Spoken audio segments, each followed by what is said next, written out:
सीटों को लेकर आज शाम को चुनाव प्रचार थम जाएगा। यहां 13 मई को मतदान होना है। चुनाव प्रचार के अंतिम दिन मुख्यमंत्री डॉक्टर मोहन यादव ने सुबह उज्जैन की दक्षिण विधानसभा में प्रचार किया।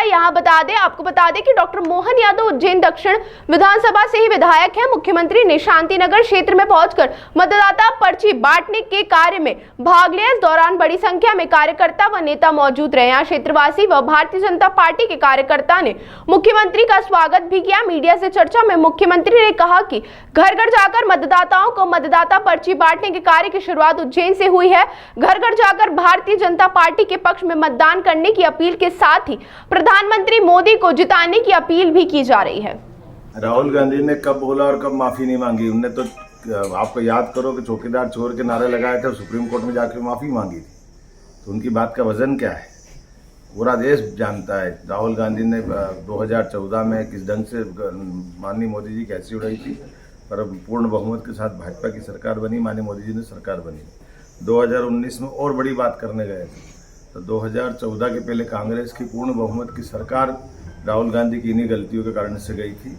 2019 में उनके 115 सांसद थे, 2019 में 52 रह गए और इसे ही बोलते रहे कि मोदी जी मैं लिख के देता हूँ। तो लिख के देने वाले उनकी बात का मध्य प्रदेश वाले तो बहुत अच्छे से जानते हैं।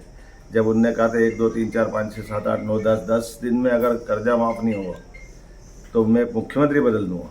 मुख्यमंत्री तो नहीं बदले, वो खुद राष्ट्रीय अध्यक्ष से बदल दिए गए। तो जब कांग्रेस वाले उनकी बात नहीं मानते तो वो बाकी को क्या समझाए? केजरीवाल को बेल मिली।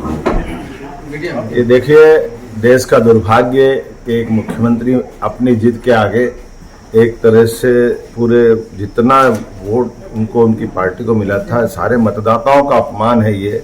और एक के बाद एक केजरीवाल जैसे व्यक्ति जो ऐसा माना जाता था कि वो इस सब बातों को समझते हुए व्यवहार करेंगे, लेकिन पता नहीं परमात्मा ऐसा परीक्षा लेता है कि जिसका समय खराब आता तो वो ऐसे निर्णय करता है।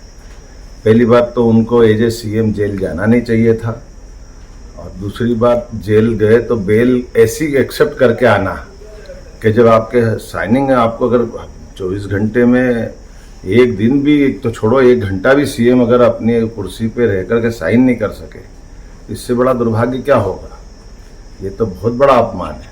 और उनने ऐसी सारी कंडीशन है जिसमें उनको कोर्ट ने कहा कि इस प्रकरण पे आपको नहीं बोलना है, इस पॉलिसी पे नहीं बोलना है, अपने बारे में नहीं बताना है, और ऐसी कंडीशन लेकर के जेल से बाहर आना और फिर वो कई दुनिया में तानाशाह से लड़ रहा हूँ, तो ये जनता सब जानती है।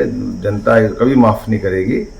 निष्कलंक बेदाग नरेंद्र मोदी जी के नेतृत्व में जिस ढंग से पूरा देश उनके अपने आभा मंडल में आया हुआ है और जनता का जो विचार आ रहा है, केजरीवाल को इसकी कीमत चुकाना पड़ेगी। पर केजरीवाल से ज़्यादा बड़ी बात यह है कि एक राजनेता को इस तरह का व्यवहार करना, इतिहास में केजरीवाल जी की ये घटना बहुत गलत तरीके से आएगी।